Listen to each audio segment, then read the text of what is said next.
Alvarez Jessamay, tumatakbo po bilang SK Kagawad numero 2 sa balota at nakapagtapos po ng Bachelor of Science in Business Management, major in Marketing Management po sa Cavite State University Silang Campus. At proud po akong sabihin sa inyo na ako po ay scholar ng bayan at ako po ay scholar po ng Korea Food Hungry International Child Development Program o mas kilala po ng ilan na Songchon o CDP po. At ngayon po, ako po ay naging volunteer teacher doon at kasalukuyan pong miyembro ng Shekinah Sponsors Association kung saan po na sumusuporta sa ilang kabataan po dito po sa Barangay Paliparan 3. Hindi lamang po dito sa site, kundi rin po sa Mabuhay.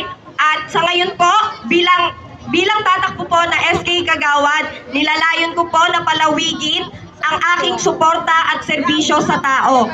Kung ako po at ang aking mga kasama ang manalo, pangarap ko po maiprovide sa mga kabataan ang kanilang kailangan na suporta sa paghubog ng kanilang skills at talent.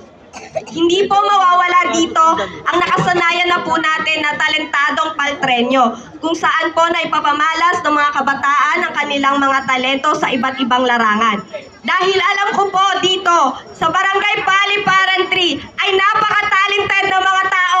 Isang hiyaw po para sa mga talented na tao. Yes. At kung kami po ay mananalo, nais po namin itong madagdagan ng isang music festival kung saan po magkakaroon po ng pamamalas ang kanilang mga talento sa larangan ng musika. Hindi lamang po sa larangan ng musika, kundi magkakaroon din po ng art exhibit kung saan may papakita po nila ang kanilang husay at galing sa sining. At hindi lamang po, magkakaroon din po ng libreng workshops and training para sa mga acting and singing and dancing po. Nawa po ang mga programang ito ay matupad sa tulong at suporta po ninyo. Kaya po, kumakatok ako sa inyong mga puso na suportahan po ninyo ako at ang buong Team Nati sa darating po na October 30, 2023.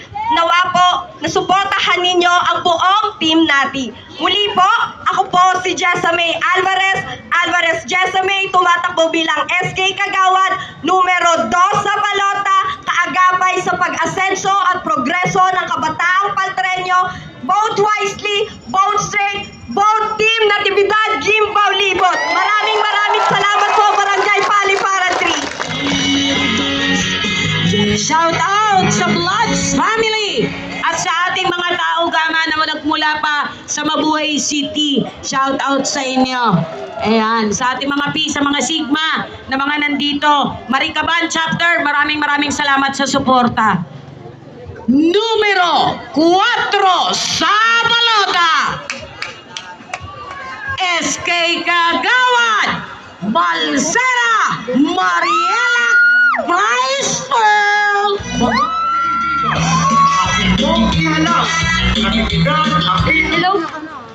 Hello po, magandang hapon po sa inyo, mga paltrenyos.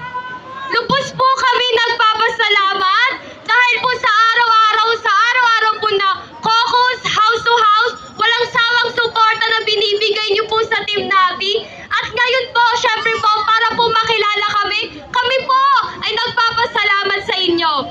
Isa po sa bumubuo ng SK Kagawad sa Team Nati, ako po si Mariela Chrysler Balsera Mariela Chrysler, number 4 sa balota, tumatakbo bilang SK Kagawad. Ako po ay mula sa Phase 4 site, anak po ni Sir Balsera, teacher po ng Paliparan National High School, at syempre po, ako po ni Kagawad King Rica Blanca, ang pinakamagandang konsihal. Opo, kitang-kita naman po.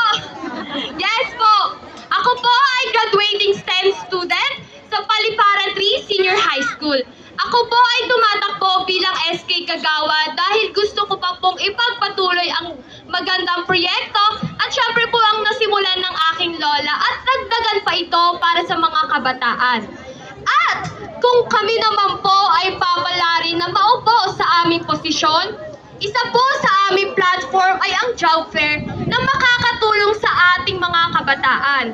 Ito po ay isang event na magbibigay opportunity sa mga students and graduates na ma-secure po nila ang kanilang job, ma-explore po nila ang kanilang career path, and also po ma-explore po nila at magbigay offer po sa kanila ng internship. At dahil po, alam po namin kung gaano ka-importante at makakatulong ito sa ating mga kabataan.